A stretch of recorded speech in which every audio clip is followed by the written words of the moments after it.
Hello, I'm Sophie Kirtley and I'm the author of this, The Wild Way Home, which is a Stone Age adventure. We're going to be going on an adventure today with Storytale Festival. We're going to be going on a story stompabout. And the first thing we're going to do is we're not going to sit inside here, we're going to go outside. Oh, that's better. Now before we go on our adventure, I just want to tell you a little bit about my book. Now you can probably see the cover a little bit, but I'm going to hide it because in my garden there are some clues to what the story is about.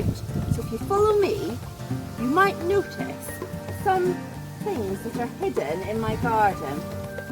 So have a look around and see if you spot anything unusual for a garden.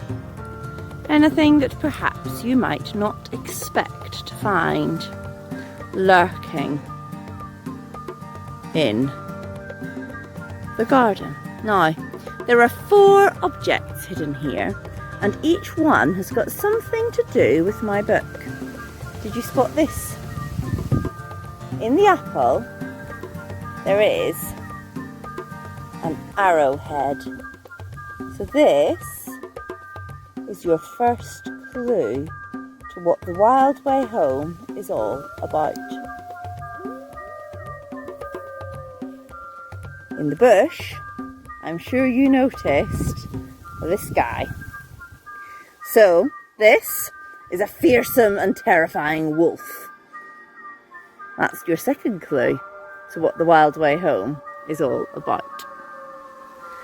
Also hidden on the cherry tree, you might have noticed this.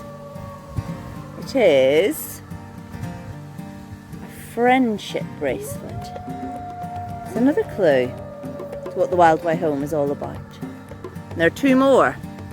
Did you spot this? Strange thing to be hanging in a tree. It's a teeny tiny, whoops! It's a teeny tiny baby cardigan. That's your 4th clue. And the final clue was the tiniest one of all. Did you spot what was nestling in the elbow joint of this tree? Reach in. If you look here, trying to do this like knocking it onto the ground, you might see something rather surprising. What's that, do you think? It is a tooth. Okay, and this is actually a deer tooth. And these are all clues to The Wild Way Home. A baby's cardie, a deer tooth, an arrowhead, a wolf, a friendship bracelet. And they all add up to tell this story. The cat is not anything to do with the story. It's a story about 2 children. Charlie, who's a kid from now, and Heartboy, who's a kid from the Stone Age. And they go on a wild adventure together. It's all about friendship. They meet some dangerous creatures. Because it's in the Stone Age, it's the arrowhead. And their adventure is all about the fact that they've both got brand new baby siblings. And those baby siblings are causing them just a few little problems. But what about that deer tooth? Now that's one of the biggest mysteries of all, because it's the deer tooth that joins them both together. Well, let me read you a little bit from the very start of The Wild Way Home. The first chapter is called Hunt. I hide on the mossy branch of the hazel tree, my legs dangling into nothing. I wait. The wind rustles the leaves, a wood pigeon coos, the forest creaks and cracks like old bones. A wordless shout from the direction of Dead Man's Cave. The hunters are coming. I squint into the hazy sunlight. I can see a ripple of trembling trees where they carve and smash through the forest. crack, thump, rip of sticks grows larger as they tear their way closer and closer to my hiding place. The hunters hack through the bracken and out into the patch of sunshine right at the foot of my tree. It's them. Right, that's enough about my book. Let's start thinking about you. Let's start thinking about your writing. Maybe you've got one of these, a special notebook that you write in, or a special pencil that you write with. If you do, grab it now, because we're not going to stay in the garden. We're going to go on our story stomp about and see what we can find elsewhere. Let's go on a wild story stomp about. Now this is what I'm talking about. So take yourself somewhere really wild like this. And bring your notepad and bring your pencil and get ready to do some wild writing. Now it doesn't matter if you don't have a big wild field. What really matters is just go somewhere a little bit different. It might even be your own garden. But get outside, go somewhere green or somewhere muddy and brown like where I am, and have an adventure with your writing. I'm going to ask you to do a couple of things. I'm going to ask you to write, of course, but what I really want you to do is I want you to look. I want you to look for some big things and some small things. Okay, get ready. We're going to go writing. So have a really good look at something really big. Maybe find a tree.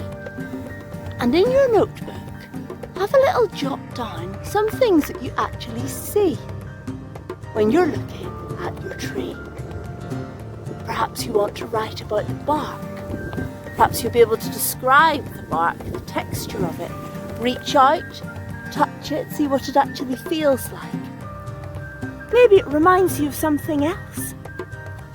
Describe your tree in as much detail as you can. Sometimes with really big things that can be difficult. So, also have a look for some really small things out in the wild. Like, for example, these little blackberries. Look really, really, really closely at your tiny things and have a think about how you might choose to describe them.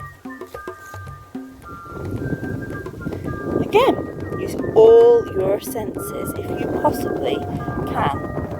Describe what they look like. Describe, perhaps, what they smell like, what they feel like, or even what they taste like. Nice.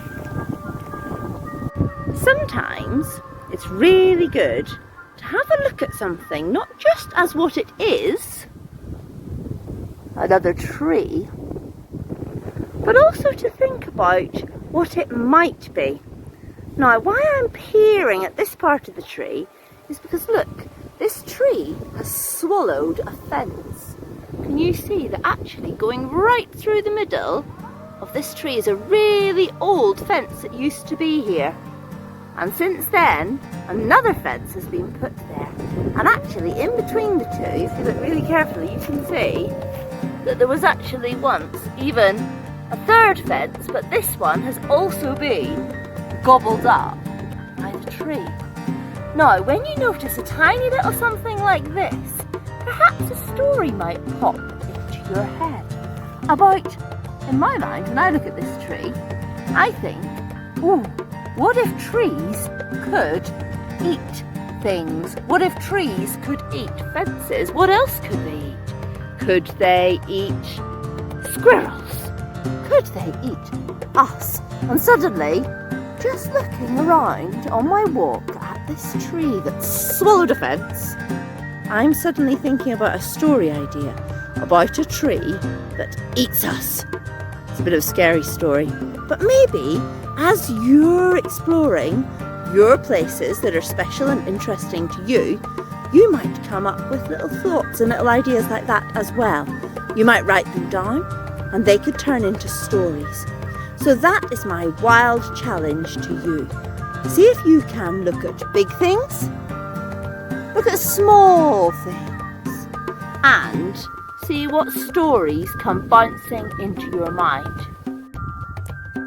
Thank you so much for coming on a story stomp about with me today. I hope you've enjoyed it. I hope you've enjoyed hearing a little bit about my book, and I really hope that you will have some story adventures of your own. Because actually, being out here makes loads of ideas pop into my head. And I hope when you go to your wild place, you will have ideas of your own. So thanks for watching and have wild, storyful adventures. Bye!